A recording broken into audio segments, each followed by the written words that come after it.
Shalom, shalom, muy buenas noches a todos, bienvenidos una vez más al Centro de Estudios Neágidas de la Fundación Orahaim. Como siempre es un gusto el poderlos tener conectados en nuestros en vivos, en nuestras clases que transmitimos en nuestro centro de estudios y que también compartimos por medio de nuestra página de Facebook. Les recordamos para todas las personas que nos están viendo, ya sea por primera ocasión o que se toparon con nuestro contenido en nuestra página, que la Fundación Orahaim es una institución sin fines de lucro que tiene como objetivo la difusión del mensaje universal de la Torah y el mensaje universal principalmente para todas las personas no judías, pero que se interesan por el estudio de la misma. En este momento vamos a iniciar la clase del curso que estamos tomando con el Rav Asher Kakwa, que se llama el Pirkei Avot. Esta ya es nuestra séptima clase de este curso. Estamos en la segunda Mishnah y estamos en la segunda clase de esta segunda Mishnah, el capítulo número 2 de esta segunda Mishnah. Así que también los invitamos a que vean las clases anteriores en nuestro canal de YouTube. Vamos a dejar el link en los comentarios del video de la transmisión de este video para que también puedan suscribirse a nuestro canal y poder seguirnos por esa plataforma. Sin más preámbulo y gracias por todos, por su compañía y por su presencia, dejo el micrófono y las cámaras a nuestro querido Rafa. Bienvenido, Rafa. Hola, hola a todos. Buenas noches, Israel. Buenas noches a todos. Gracias a la Fundación nuevamente por este espacio, Baruch Hashem, con mucha alegría. Y, y bueno, sí, como decía, comentaba Israel, empezando un nuevo año pues secular, pero con mucha fuerza, con mucho estudio, Ezrat Hashem. Y precisamente, como también lo comentaba, vamos a continuar en la Mishnah número 2 del capítulo uno. Estamos en el capítulo uno todavía. Ya hablamos una primera parte de la Mishnah número 2. La clase pasada fue más que todo como para conocer un poco la importancia del Taná de la Mishnah, que era Shimon Asadi, que lo dice aquí precisamente, que dice claramente quién nos trae una enseñanza acá en este caso. Y bueno, vamos a continuar con la segunda parte de la Mishnah. Antes de empezar, al señor Mauricio que me está preguntando por en mi libro, el libro se llama Descubriendo tu luz interior. Ahorita Israel me hace el favor de compartir el enlace. De hecho, ya lo compartí también en la clase pasada, pero bueno, nuevamente se va a compartir el enlace para que lo quieran adquirir. Y bueno, precisamente en nuestra Mishnah, después de haber hecho una introducción bastante extensa, bastante detallada, de hablar precisamente de quién era Shimon Asadik y cómo precisamente desde este encuentro de Shimon Asadik con Alejandro Magno se va gestando el milagro de Hanukkah, ese choque de dos culturas, digamos, que hoy día se sigue viendo de cierta forma, la intelectualidad es importantísimo, pero también comprender que nuestro intelecto en algún punto se queda limitado para comprender lo que es la grandeza de Dios. Hablábamos un poco sobre eso en la clase pasada, sobre Shimon Asadig y ese encuentro que tuvo con Alejandro Magno, como lo cita el tratado del Talmud de Yomá, que cosa que me parece bastante interesante y lo quería compartir con ustedes. Sin embargo, la Mishnah que tenemos es corta y la vamos a repetir para centrarnos en la segunda parte de la Mishnah, que dice, Shimon Asadik era uno de los últimos miembros de la Gran Asamblea.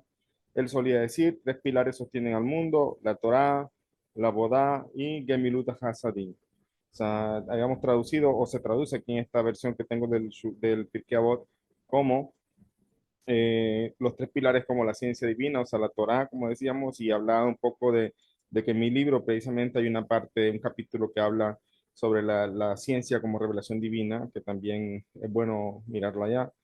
Y la abodá, ¿ya? Y los actos de beneficencia, o como conocemos en hebreo, Gemilut Hasadim.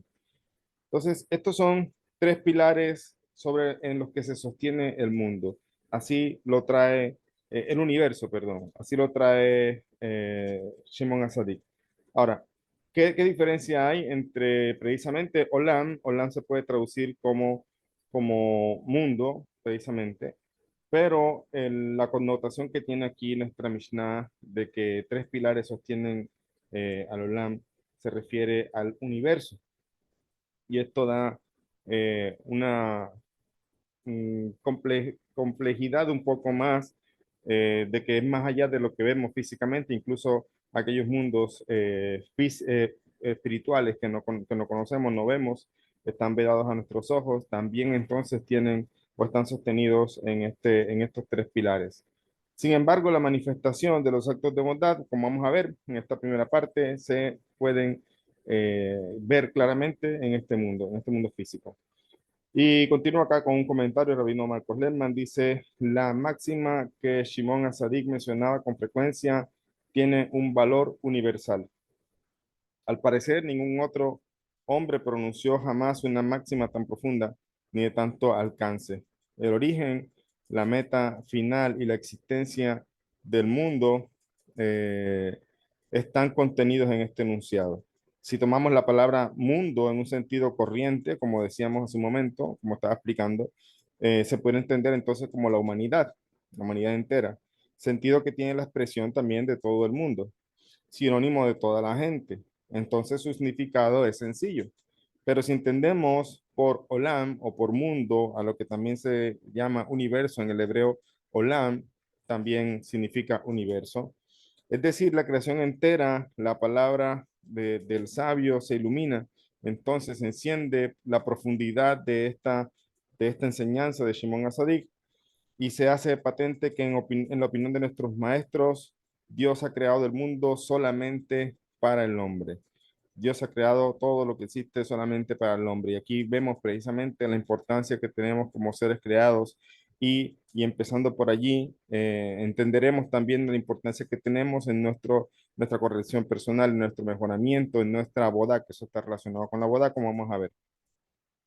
Entonces, antes de empezar a hablar un poco de estas tres cosas, aquí el Rabino Marcos Lehmann nos trae de que dice que existen tres mundos. En primer lugar, mundo de los espíritus puros, o sea, el lado de la Kedusha, o los ángeles que decimos también, y este mundo llamado Olam Asichli. Y el segundo lugar, el mundo de los astros, llamados Olam Agalgalim. Y en tercer lugar, el mundo de abajo, en el que reina el hombre, Olam Atachton, que literalmente traduce como el mundo inferior. Entonces, dice, aquí hay un paralelo entre estos tres mundos con las tres máximas o con las tres enseñanzas que Shimon Asadi nos trae. Dice, existe el mundo de los espíritus, perdón, corresponde a la Torá de los cuerpos celestes, el de los cuerpos celestes a la Abodá, y el último, el de la sociedad humana, se conserva gracias a los Gemilud Hasadim, a las buenas acciones. Tres son las categorías de deberes que el hombre tiene que cumplir: los deberes consigo mismo, los deberes con Dios y los deberes con el prójimo. O sea, estas tres enseñanzas que Shimon Asai trae se puede resumir como tres cosas o tres categorías que el ser humano tiene que desarrollar. ¿Cuáles son esas tres categorías? Dice, en tres categorías tenemos los deberes que tiene el hombre consigo mismo, o sea, el hombre tiene deberes consigo mismo, ¿ya? Y con Hashem. Y los deberes con Dios, o sea, ven a darle Macom, y los deberes con el prójimo, ven a darle Javero, con el hombre y su prójimo. Son deberes que tiene. Por eso vamos a entender en la otra Mishnah más adelante, que también la cité en mi libro, la Mishnah que dice, si no estoy para mí, entonces ¿quién? Entonces, ¿qué pasa? Que también cada persona, cada ser humano, decíamos, tiene que ocuparse de sí mismo. Nadie va a hacer las cosas por él, nadie. A pesar de que hay ayuda del prójimo, a pesar que Dios obviamente nos asiste del cielo, el ser humano tiene que ocuparse de sí mismo en su propia corrección, en su propio trabajo, en su mejoramiento, en su abodá con Hashem también.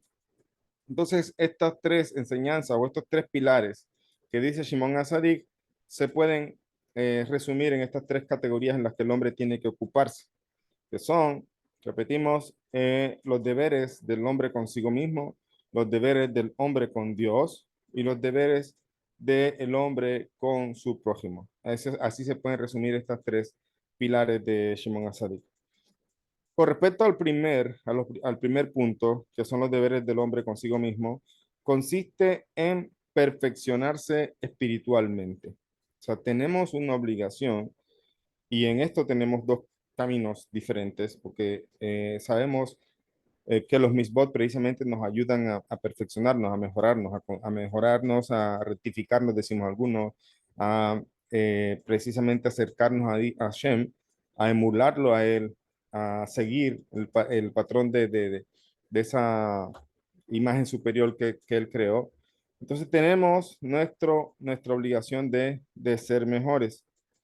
Y con respecto a eso, no puede ser que termine el día y no hayamos avanzado en algo, no puede ser que lleguemos a cierta edad y no se haya avanzado en algo.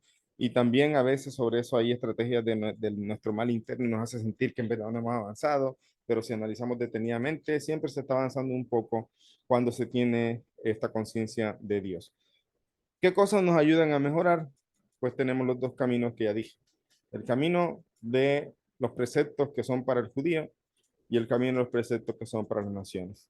O sea, el camino de los 7 preceptos también son 7 preceptos que no solamente están allí para cumplirlos y ya, sino que también traen un refinamiento personal, como ya lo hemos explicado y lo hemos visto en el curso que hicimos también, que hicieron conmigo de el libro Kabbalah para las Naciones. Habla precisamente cómo empezar con esa conciencia divina desde nuestro Segel, empezar entonces a mejorar nuestras cualidades y en eso también está enfocado mi libro, en el autoconocimiento de nuestra alma, de nuestras cualidades para poder entonces tratar de actuar de la mejor forma con estas cualidades armonizadas. Entonces, el hombre tiene deberes consigo mismo, pero va a haber diferencias en el sentido de si es judío o no judío. Si no es judío existen los 7 preceptos, si es judío existen los mandamientos que tenemos, 613 preceptos, más obviamente lo que los sabios han ido agregando o poniendo como cercos precisamente para alejarnos del pecado. Sin duda, cuando nace el ser humano, su inteligencia es limitada, pero gracias a la atención y al ejercicio, no hay concepto, por muy difícil que sea, que él no pueda asimilar. Son altos los cielos, dice un antiguo poeta judío, Rabí Yedayá Apeniní, dice, y profunda es la tierra, pero insondable todo lo que pueda abarcar la mente del hombre razonable, y sobre esto ya dijimos también que el intelecto humano está construido principalmente para conocer a Dios.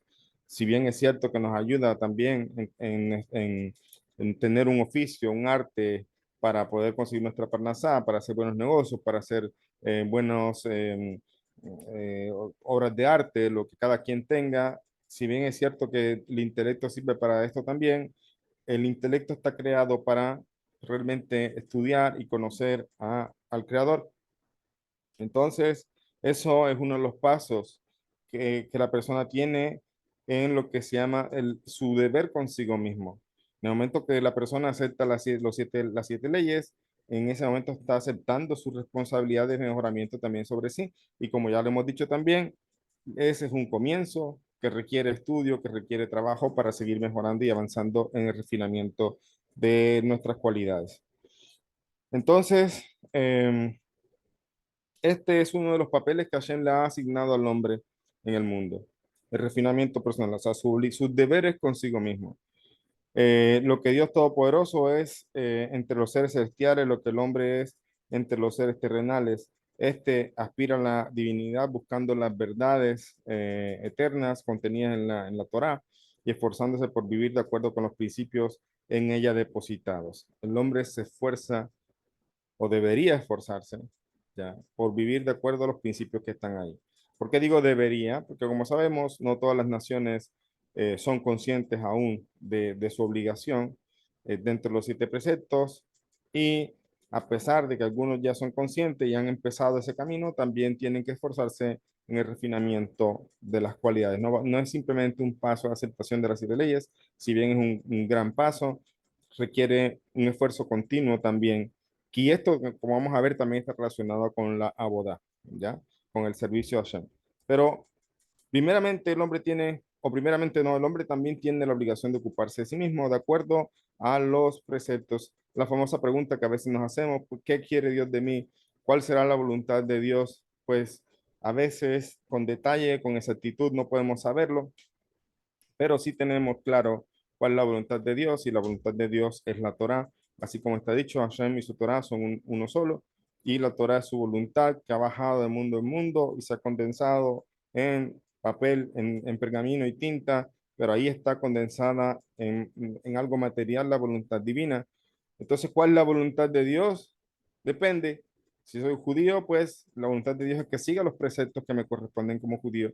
Y si soy no ajida o soy no judío, pues la voluntad de Dios es que acepte los 7 preceptos como debe ser y siga en mi crecimiento personal y mejoramiento. Esto tiene que ver con entonces esa primer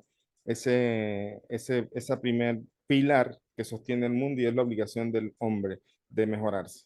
Ahora, el deber primordial del hombre hacia sí mismo es pues el estudio de la ciencia divina, o sea, de la Torá, que Dios en su infinita bondad nos ha dado.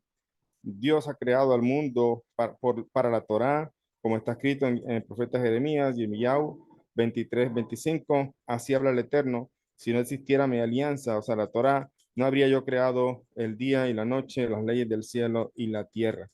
La Torá es el mundo espiritual, es la fuente del más avanzado saber, permite penetrar en los misterios de la creación. Entonces, hay que ocuparse de uno mismo, sí, ya lo hemos dicho. Pero, ¿cómo ocuparme de mí mismo entonces? La respuesta está en la Torá. Ya, en la medida que profundizo en la Torá, a veces si leemos la Parashá, obviamente que todo lo que conocemos, libros como el libro que hemos estado estudiando, Hacia una vida plena de sentido, otros libros como citamos Kabbalah para las Naciones, al final de cuentas, todos están centrados, se sustentan en nuestra Torá. No fue algo que se inventaron los autores. Todo está sustentado allí. Pero precisamente esa tradición y esa enseñanza que viene desde Moshe Rabenu hasta nuestros rabinos es lo que permite entonces poder extraer más allá de la historia, más allá de lo que hay, de lo que leemos en la parashá, sacar una enseñanza también para nuestro crecimiento personal. Y eso, todo eso está en la Torá. Entonces la persona se ocupa de sí mismo y debe saber que ocuparse de sí mismo también está el tema de ocuparse de la Torah. Ahora, ya hemos dicho que no existe un precepto para noajidas de estudiar Torah. O sea, no lo existe, no hay una orden dentro de los 7 preceptos o derivación de los 7 preceptos donde diga que tenga que estudiar Torah. No es un precepto como para judíos, si lo es, pero dijimos también, y aquí se entiende por qué, se vuelve un precepto lógico. O sea, algo lógico que por obvias razones hay que estudiar, porque precisamente si tengo una obligación de mejorarme a mí mismo, pues qué mejor que hacerlo con la sabiduría divina, con la sabiduría que nuestros sabios van ido detallando, desmenuzando en diferentes libros que hoy día lo llevan a la práctica. Entonces, sin duda, como dice aquí, que hubiera sido, como dice aquí, si no existiera mi Torá, no habría yo creado el día y la noche, las leyes del cielo y la tierra. O sea, que ocuparse de sí mismo también implica ocuparse de la Torá de Hashem, ¿ya? Sabiendo obviamente que ya lo tenemos claro, no es un precepto para los no judíos, pero se vuelve lógico porque eso le va a ayudar precisamente a su mejoramiento personal, a ocuparse de sí mismo. Con respecto a la segunda categoría de deberes que tenemos aquello que encierra nuestros deberes con nuestro Creador, o sea, nuestros deberes que tenemos con Dios, están contenidos todos en la palabra abodá, que significa servicio divino, ¿ya? También dentro de las leyes noajidas tenemos mandamientos que van relacionados con nuestro prójimo. ¿Ya? Pero también tenemos mandamientos, como por ejemplo el precepto de no idolatrar, que están relacionados con nuestras obligaciones con Dios. Entonces, esto que tenemos obligaciones con nuestro Creador, esto se llama abodá, así lo llaman los sabios. ¿Ya? Todos están contenidos en la palabra abodá, que significa, o lo podemos traducir como servicio divino. Así lo enseñan nuestros sabios al final del Tratado de Kiddushin, que dice: el hombre ha sido creado solo para servir a su Dios. Cuando el hombre ha sido, eh, cuando el templo aún existía, el culto, o sea, la boda que en él se practicaba, era la expresión visible de nuestra adoración a Dios, Por ello, es por lo que los sabios afirman en Masejet Tanit, que el universo ha sido creado para dicha abodá, comparar igualmente con Megilá 31b. Desde la destrucción del Santo Templo, nuestras oraciones eh, son nuestras oraciones las que han sustituido los sacrificios rituales, o sea, esa abodá. Es decir, cuando se habla de abodá, enseguida nos remitimos al templo, a lo que hacían los levín, el Cohen Gadol allá, y lo que hacían los judíos que llevaban korbanot. Entonces, todo esto encierra la abodá. Desde que el templo fue destruido, ya lo hemos hablado en otra parte, entonces la tefilot reemplazaron, así dicen los sabios, este servicio divino del templo. Con respecto a la tefilá, ya hemos hablado también que es una de las cosas también muy importantes que puede hacer Benei Noach, de hacer tefilá. Sin embargo, no deberíamos traducir o como diría yo, como encerrar solamente la palabra bodá con la tefilá. Ya, no debería solamente así. Por ejemplo, hay una cosa que dice el Tania en Sefer Benoni, capítulo 14 y 15, habla de la bodá del Benoni. Si bien el concepto de Benoni es un concepto que aplica específicamente para el judío, de ahí también se puede sacar chispas de aprendizaje también para las naciones. Por ejemplo, está dicho que el Benoní es aquel judío que no peca ni de pensamiento, ni de palabra, ni de acción. O sea, ya estamos hablando de un nivel bastante elevado, ¿ya? Sin embargo, ahí el Tania dice, todo judío puede llegar a ese nivel. O sea, todo judío puede alcanzar ese nivel. Pero hay una cosa que le pasa al Benoní. El Benoní constantemente está luchando con su instinto al mal, ese mal interno. Eh, lo que sucede es que el Benoní nunca se deja ganar de ese mal interno. Por eso nunca peca, ni de pensamiento, pero constantemente está luchando. No ha logrado dominar esa inclinación al mal como sí lo ha hecho el Sadik. El Sadik ya prácticamente no tiene ninguna lucha con su mal interno, la ha transformado completamente, etcétera. Entonces hay una cosa interesante, muy reveladora y muy al mismo tiempo inspiradora, de mucha tranquilidad, cuando uno lee allí de que esta lucha que tiene el Benoni por sobreponerse a ese mal interno y siempre le gana, se llama aboda, servicio. Entonces uno pensaría que no, la gente tiene la idea de que si tiene algún mal pensamiento y lucha por apartarlo de su mente, y si tiene un mal deseo y lucha y se opone contra él y al final logra superar ese mal deseo, entonces la persona podría pensar que no está en un nivel bueno, que está constantemente luchando con esas cosas malas que tiene. Pero lo curioso aquí es que el Tania dice que esta lucha que tiene el Benoni se llama aboda. O sea, es el servicio divino que él ofrece. O sea, la lucha de ese bien con el mal interno se llama aboda, es servicio. Y aquí no estamos hablando de tefila específicamente.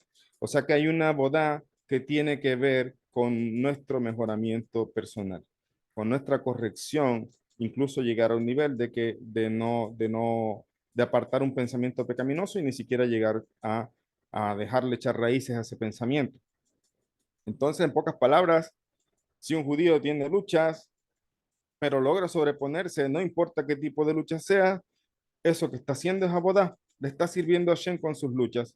Y esto para mí me parece realmente muy, al mismo tiempo esperanzador, le hace ver a la persona que por muchas luchas que tenga, al final de cuentas está sirviendo a su creador dentro de esas luchas porque siempre se opone y termina gobernando, termina ganando su inclinación al bien y nunca le deja cabida ni siquiera para pecar de pensamiento, palabra y acción. Sobre esto se explaya el Tania, la primera parte, toda la primera parte del libro, hablando sobre el Benoní, sus características, sus luchas, en qué momento logra anular completamente esa influencia del mal, en momentos específicos, etcétera. Entonces, si bien es cierto que este concepto no aplica tal cual así como lo está aplicando el Tania en esa primera parte, no aplica así tal cual para las naciones, por eso cuando leemos y estudiamos lo que nos dice el libro Kabbalah para las Naciones, que en el momento que la persona nace en este mundo y de pronto no tiene una conciencia de Dios, está luchando con o más bien sus cualidades emocionales están prácticamente tomando el control de su vida. Pero el momento que la persona acepta las 7 leyes, es como, eso es una teshuvá, de hecho, una teshuvá de poder acercarse al Creador como dentro de sus obligaciones, dejar la idolatría. Entonces empieza a poner en su lugar el intelecto. Y el intelecto empieza entonces a darle forma, a moldear un poco las cualidades emocionales de cada quien.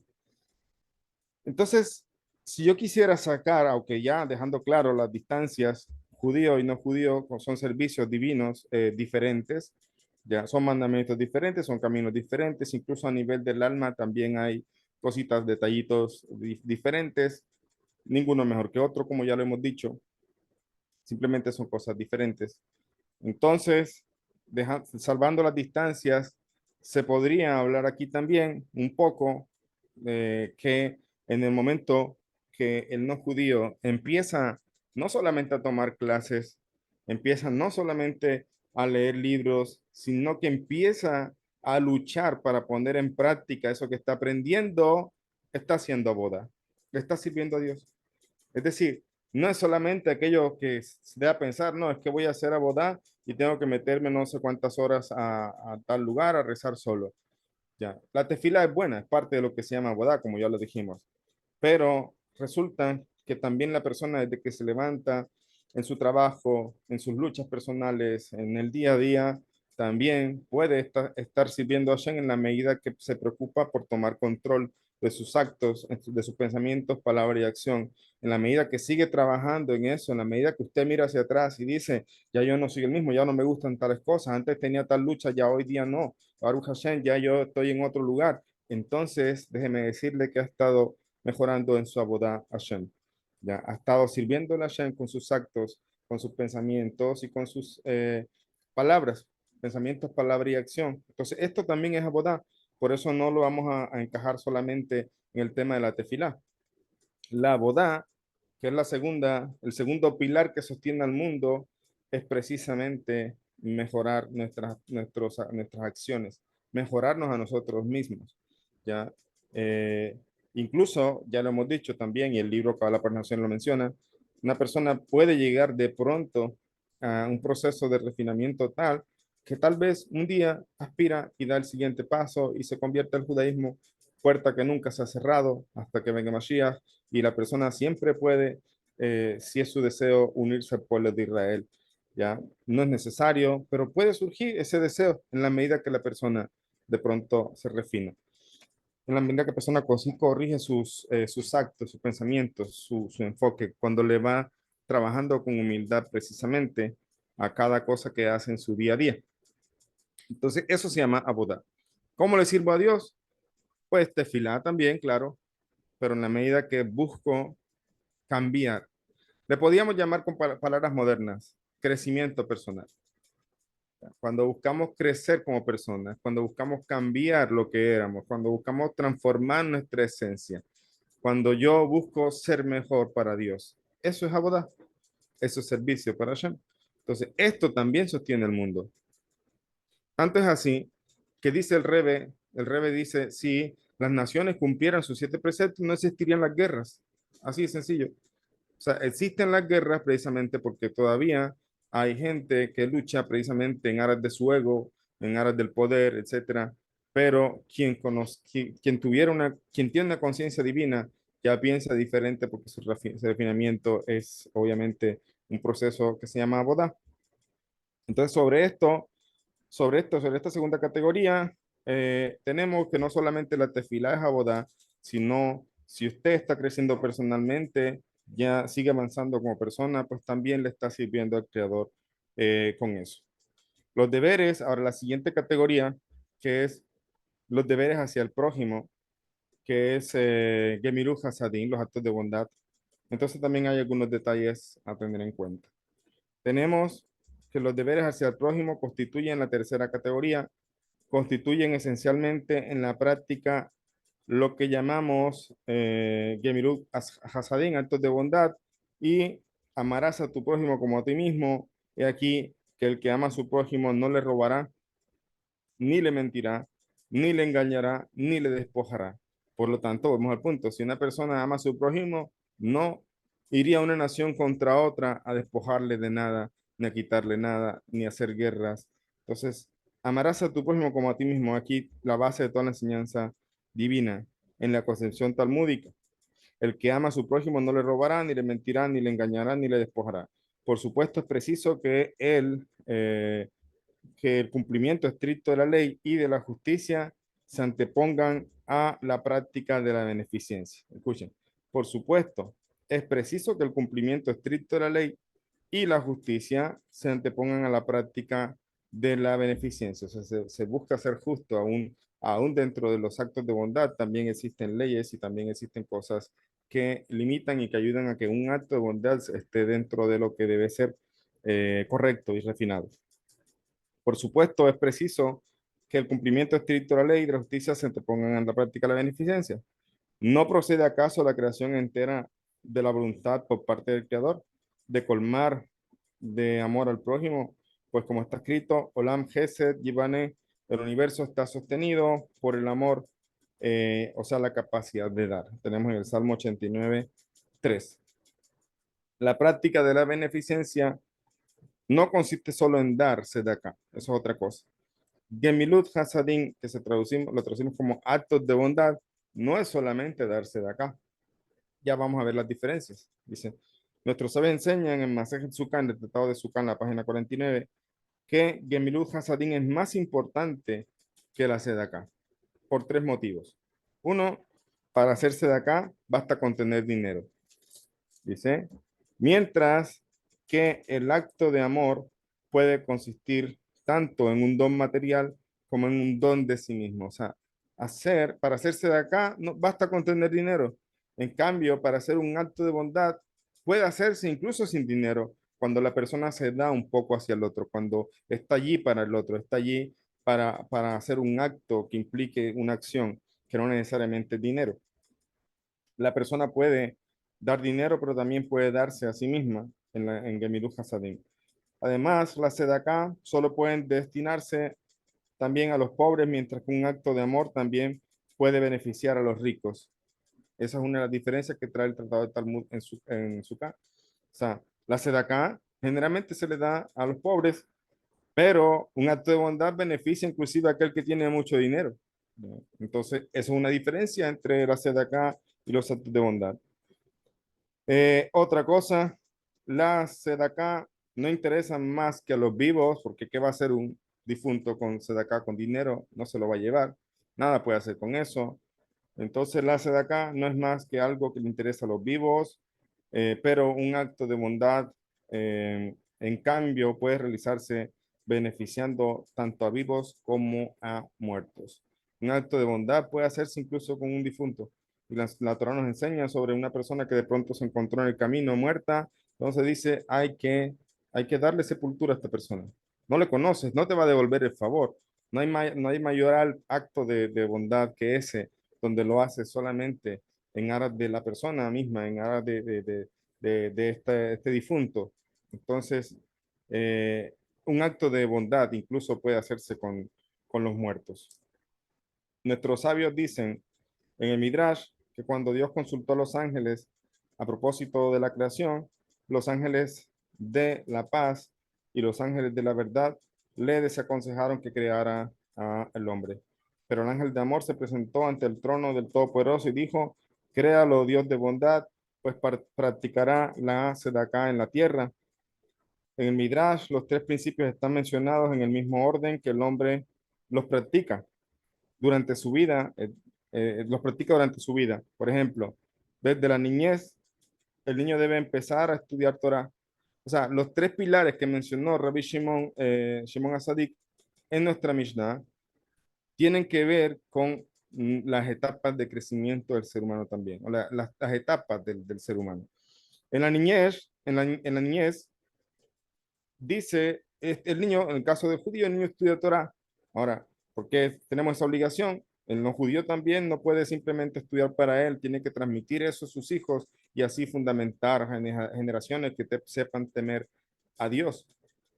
Entonces, en la niñez está el estudio, o el niño debe empezar con el estudio de Torah. al cumplir su 13º año, cuando ya se considera adulto, según la halajá, de empezar a servir a Dios, de empezar a hacer abodá. Ahora su abodá, como dijimos, no es solamente rezar, sino, y también en el tema de los judíos, tenemos que poner tefilín, tenemos que hacer muchas cosas, misbot, que son también abodá, pero también más allá de eso, también nuestra obligación de ser mejor, mejor cada día. Entonces, a partir del 13º año, cuando ya el joven ya tiene conciencia de sus obligaciones, entonces empieza la abodá, ya empieza su servicio. Y a una edad más avanzada, cuando ya alcanza una posición independiente, cuando ya trabaja, cuando ya tiene un sustento, cuando ya se gana su parnasá, entonces va a practicar realmente lo que se llama sedacá o los actos de bondad. Ya, los actos de bondad también, que como dijimos, van más allá del tema del dinero, pero ya en ese momento la persona también puede hacer actos de bondad porque ahora tiene un sustento. Entonces, nuestra Mishnah que nos las enseña el gran Cohen Gadol, eh, Shimon Asadik, nos dice que tres pilares sostienen el universo, no el mundo solamente como lo conocemos, sino el universo, es decir, aquello que está más allá de lo que podemos ver. ¿Cuáles son esos tres pilares? La Torá, el culto y la beneficencia los actos de bondad. Y resulta que también esto va de acuerdo a las etapas en que la persona empieza a desarrollarse en este mundo. Nace, o sea, hay que enseñarle Torah, y crece un poco, entonces tiene entonces ya que poner en práctica esa Torah que está aprendiendo. Ahora él se hace responsable de sus actos, ahora él tiene que poner en práctica lo que está aprendiendo y estuvo aprendiendo desde que estaba niño, porque la Torah no es solamente para saber, la Torah es para llevar a la práctica. Si la persona aprende Torah y no la lleva a la práctica, está haciendo algo incompleto. Entonces le falta bodá, le falta su servicio divino, porque el servicio divino tiene que ahora llevar a la práctica eso que ha aprendido. Y entonces, si sigue en ese proceso, va a llegar obviamente a un punto de la vida donde va a tener que buscarse su sustento para poder también hacer su familia, etcétera.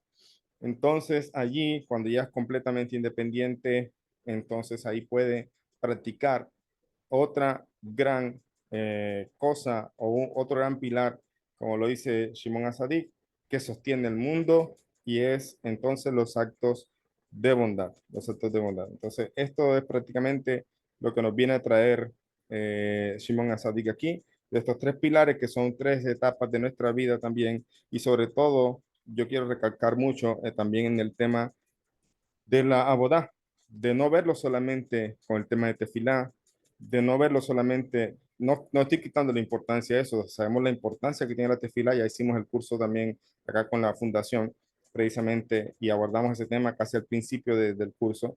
Entonces, sin duda, la tefilá incluso es una misbah cuando la persona necesita ayuda del Creador, cuando necesita eh, precisamente está en una situación difícil, tiene la obligación de pedirle a su Creador y hacer tefilá, eso también es abodá. Pero ahí en la realidad no pasamos todo el día, desde que amanece hasta que se hace de noche, rezando. También tengo que ir a trabajar, también tengo que relacionarme con mi esposa, también tengo que relacionarme con mis hijos, con mis amigos, mis vecinos, etcétera. Entonces no podemos cerrar el tema de abodá simplemente a rezar. Yo creo que eso realmente es lo que a veces, lastimosamente, las religiones, lo comentaba en la clase pasada, las religiones han hecho, o sea, van a su religión y ahí sí están pero salen de allí, es como si fueran otra persona a veces.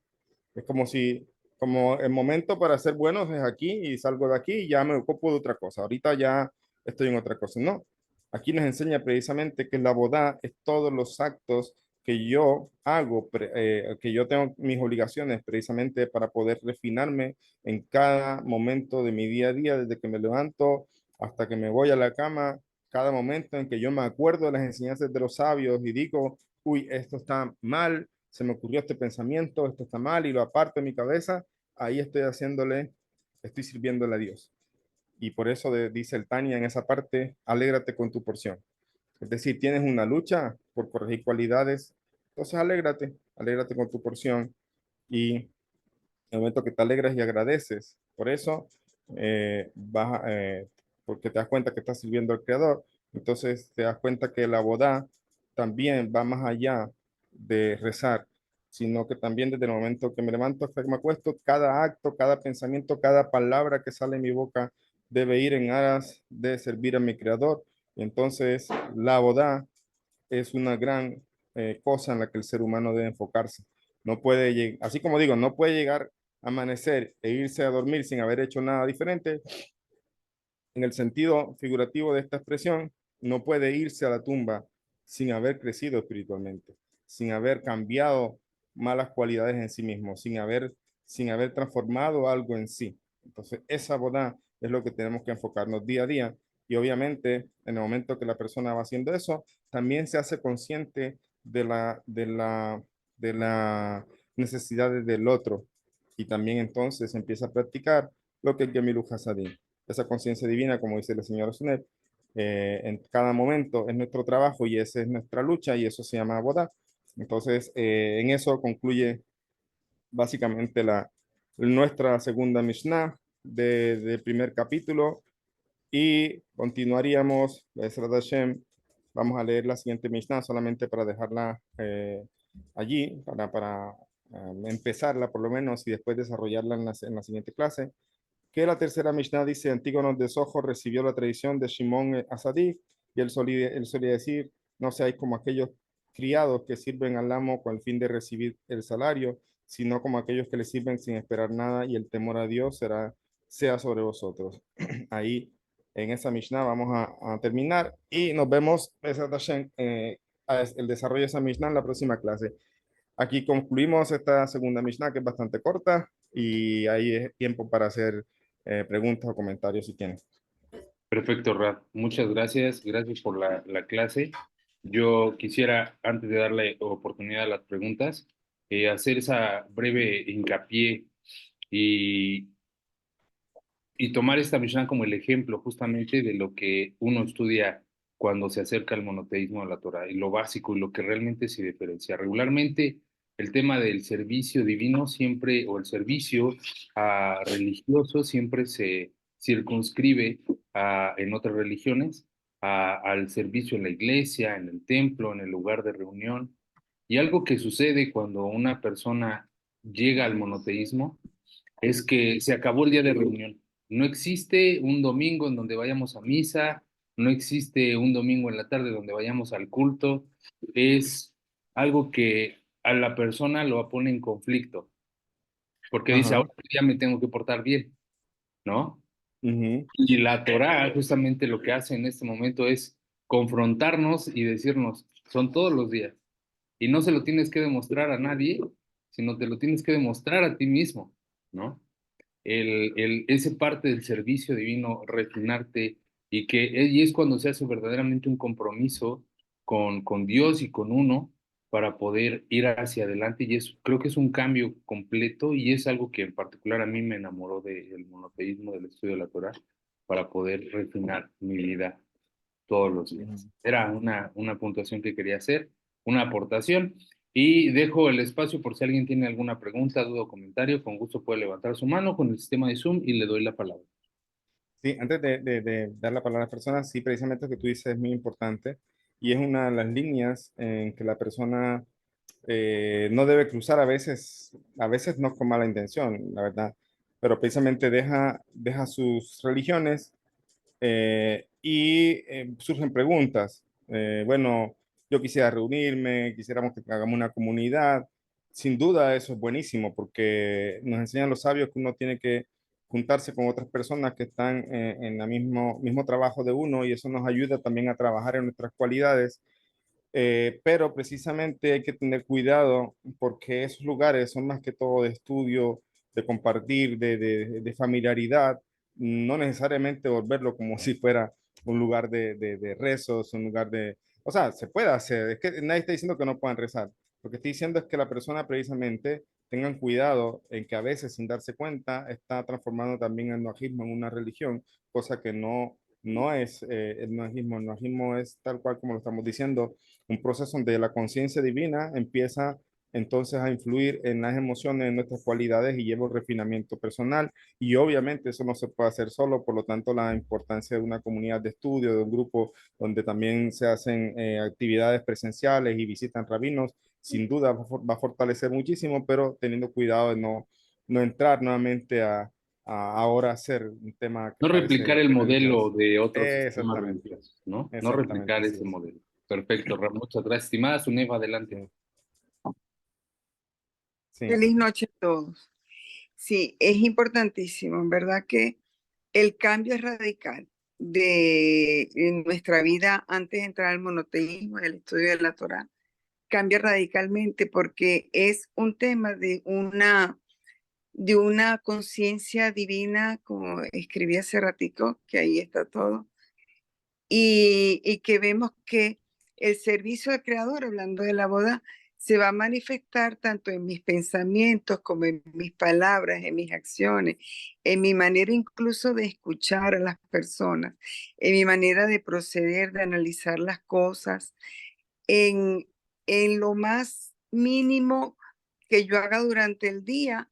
Yo estoy sirviendo al Creador con mi actitud, con mi pensamiento, cómo me enfoco y con qué sentimiento hago las cosas. Y eso va conectado a todas mis actividades, tanto de trabajo como de estudio, como con mis hijos. Yo recuerdo que desde hace años que yo le hablo a mis hijos, yo les decía, siempre cualquier cosita yo la conecto con la Torah, la conecto con la obediencia al Creador. Y ellos siempre me dicen, mamá, pero es que tú todo el tiempo nos hablas de Dios. Digo, mi amor, es que separarse de Dios es imposible, porque Ujú, nosotros todo lo que nosotros hacemos, hasta el más mínimo detalle, está íntimamente relacionado con él de manera inseparable. Entonces, ujú, no, el monoteísmo nos hace llevar una vida íntegra, porque antes vivíamos como en muchos escenarios completamente opuestos, como viviendo una vida doble o hasta triple. O sea, como con como separaciones. Pero ahora el monoteísmo nos obliga a tener una integridad en nuestra conducta. así Y es, así es. obviamente está directamente dirigida o desplegada, o esa directriz está en nuestras 7 leyes con sus ampliaciones y todo lo demás. Y todo lo que compete al crecimiento espiritual y el carácter. Ujú. Es muy integral. Todo lo que estamos haciendo ahorita es un cambio de vida radical completamente. Así es, totalmente. Baruch Hashem, gracias, señora Suner. Así es. Muy bien, pues creo que con eso estamos terminando las participaciones del día de hoy. Yo les agradezco a todos el que hayan estado conectados en la clase y como ya dijo el Rap, la próxima semana vamos a pasar con nuestra siguiente Mishnah y los invitamos a que nos sigan en las transmisiones en vivo de la página de Facebook. Gracias a todos los que nos están visualizando en nuestra página. Suscríbanse también a nuestro canal de YouTube para que esta y muchas otras clases más las puedan disfrutar directamente en nuestras grabaciones que se encuentran montadas en nuestro canal de YouTube. Muchas gracias a todos Así por es. haberse conectado. Gracias, querido Rap. No sé si quiera concluir con algo más. No, muchas gracias a todos también. Gracias a la Fundación, gracias a ti, Israel. Y sí, me parece bueno que darles apoyo a la página para nuevamente crecer, ya que pues lastimosamente hackearon la página anterior. Entonces, es bueno el apoyo de cada uno de ustedes para ese crecimiento. Y les deseo una bonita noche a todos. Muchas gracias, Rap. Muchas gracias a todos. Les deseo un excelente ombligo de semana. Que tengan un día lleno de bendiciones. Que Hashem nos multiplique todo. Muchas gracias a todos y shalom, shalom. Shalom, shalom, que pasen Amén. buenas Buenas noches. noches. Gracias. Gracias. Gracias.